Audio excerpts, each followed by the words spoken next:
नमस्कार।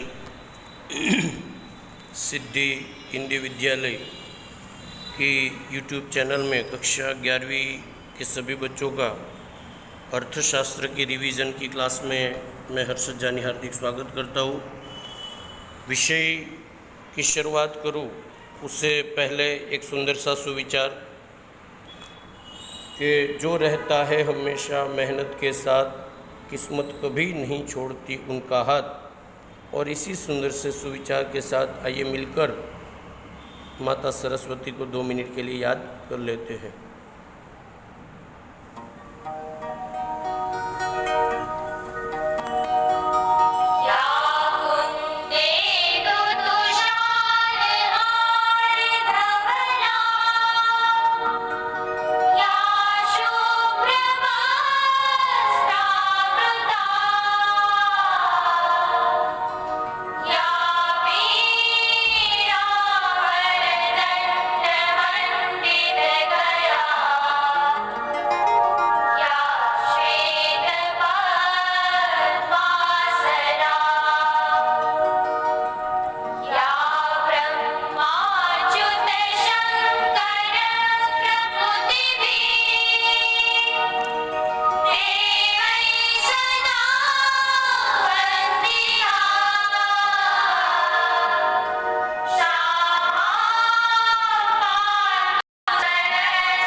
इसी सुंदर सी प्रार्थना के बाद आप लोगों को मालूम है कि लेसन 9वां हम लोगों का राष्ट्रीय आय नाम के लेसन का रिवीजन चल रहा है, जिसके अंतर्गत हम लोगों ने राष्ट्रीय आय के संदर्भ में रिवीजन किया था कि राष्ट्रीय आय का अर्थ देखा था। अलग अलग विद्वानों के अनुसार राष्ट्रीय आय क्या है, कौन से विद्वान ने कौन सी परिभाषा के अंतर्गत राष्ट्रीय आय को सराहने का प्रयत्न किया, इत्यादि मुद्दे हमने पेज नंबर 95 और 94 के बारे में देख लिया।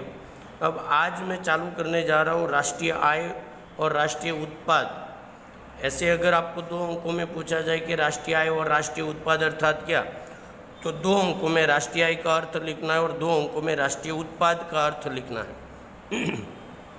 मैं बारी बारी से दोनों का आपको 2 मुद्दे बता देता हूँ कि ऐसे देखा जाए तो राष्ट्रीय आय और राष्ट्रीय उत्पाद एक ही माना जाता है, मतलब एक ही सिक्के की 2 पहलू है, राष्ट्रीय आय और राष्ट्रीय उत्पादन।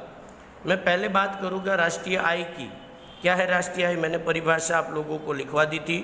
वापस उसका पहला मुद्दा कि 1 वर्ष के दौरान उत्पादन के 4 साधनों के द्वारा राष्ट्र के उत्पादन में दिए गए योगदान के बदले में उन्हें प्राप्त कुल आय के योग को राष्ट्रीय आय कहते हैं।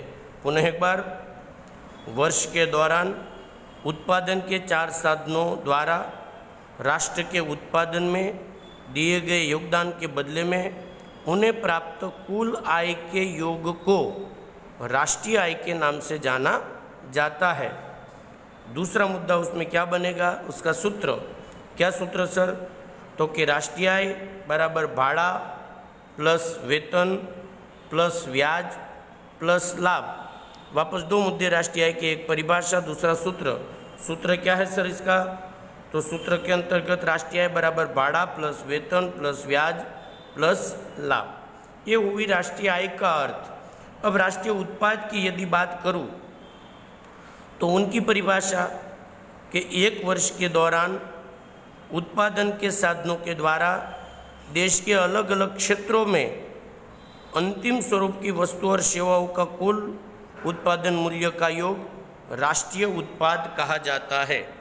वापस एक बार, 1 वर्ष के दौरान उत्पादन के साधनों द्वारा देश के अलग अलग क्षेत्रों में अंतिम स्वरूप की वस्तु और सेवाओं का कुल उत्पादन का मूल्य राष्ट्रीय उत्पाद कहा जाता है।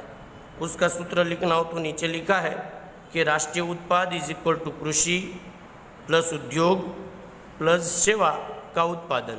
वापस एक बार, कृषि प्लस उद्योग प्लस सेवा का कुल उत्पादन।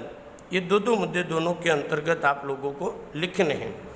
अब नीचे का जो पैराग्राफ आपको दिया है उसके अंतर्गत क्या है कि यदि सरकार हस्तक्षेप न करे तो सरकार दो तरह का हस्तक्षेप राष्ट्रीय आय और राष्ट्रीय उत्पाद में करती है, कर और विदेश व्यापार। विदेश व्यापार मतलब अपने देश की वस्तु विदेश में चली जाती है तो विदेश से वस्तु देश में आती है, और कर की जो रकम है वो राष्ट्रीय आय के अंतर्गत से घटा दी जाती है।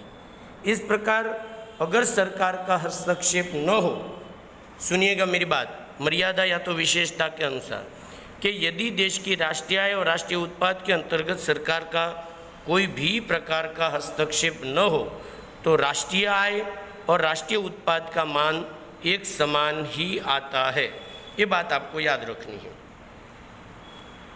इस प्रकार राष्ट्रीय आय और राष्ट्रीय उत्पाद का जो मुद्दा है वो दो अंकों के अंतर्गत आप लोगों को लिखना है। ऐसे 5 मुद्दे आप लोगों के होते हैं।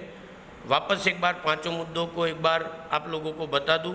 ये छोटा टॉपिक आज मेरे पुनरावर्तन के लिए लिया, उसके पीछे का मेन कारण ये है कि अगर इसको समझोगे नहीं तो आगे का जो टॉपिक मुझे रिवीजन में आप लोगों को देना है अगले वीडियो के अंतर्गत, वो है राष्ट्रीय आय का चक्रीय प्रवाह। उसको समझाने के लिए पहले आप लोगों को राष्ट्रीय आय और राष्ट्रीय उत्पाद का अर्थ समझना जरूरी है। इसलिए मैं इस वीडियो के अंतर्गत आपको केवल 2 ही बातें बता रहा हूँ, एक राष्ट्रीय आय और दूसरा राष्ट्रीय उत्पाद। राष्ट्रीय आय का अर्थ 1 वर्ष की समयावधि के दौरान उत्पादन के साधनों के द्वारा जो उत्पादन किया जाता है उसको मिलने वाले कुल आय के योग को राष्ट्रीय आय कहते हैं। अर्थात राष्ट्रीय आय बराबर भाड़ा प्लस वेतन प्लस ब्याज प्लस लाभ। अब आपको ये याद रखना पड़ेगा, भाड़ा किसको मिलता है तो कि ज़मीन को, वेतन किसको मिलता है, ब्याज किसको मिलता है, और लाभ किसको, पूंजी को ब्याज मिलता है, नियोजक को लाभ मिलता है, श्रमिक को वेतन मिलता है। मतलब भाड़ा किसको मिलता है, ज़मीन को, वेतन किसको मिलता है, कर्मचारी बोले तो श्रमिक को, ब्याज किसको मिलता है, पूंजी को, और लाभ किसको मिलता है, नियोजक। अर्थात इसका मतलब ये हुआ कि 1 वर्ष की समयावधि के दौरान उत्पादन के 4 साधन जमीन, श्रम, पूंजी और नियोजक के द्वारा जो उत्पादन होता है उनको जो मूल्य प्राप्त होता है उसको राष्ट्रीय आय कह सकते हैं। उसी क्रम में राष्ट्रीय उत्पाद की बात करूं तो देश के अंतर्गत 3 फैक्टर है, कृषि, उद्योग और सेवा। कृषि को प्राथमिक विभाग कहते हैं, उद्योग को माध्यमिक विभाग कहते हैं और सेवा को सेवा विभाग कहते हैं, मतलब तृतीय विभाग।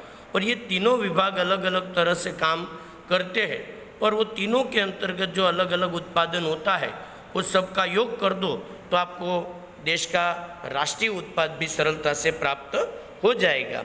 और देश की राष्ट्रीय आय और राष्ट्रीय उत्पाद हमेशा एक समान ही आता है, बट कब, जब देश के अंतर्गत सरकार का कोई प्रकार का कर का हस्तक्षेप न हो और विदेश व्यापार की कोई प्रकार की भूमिका न हो।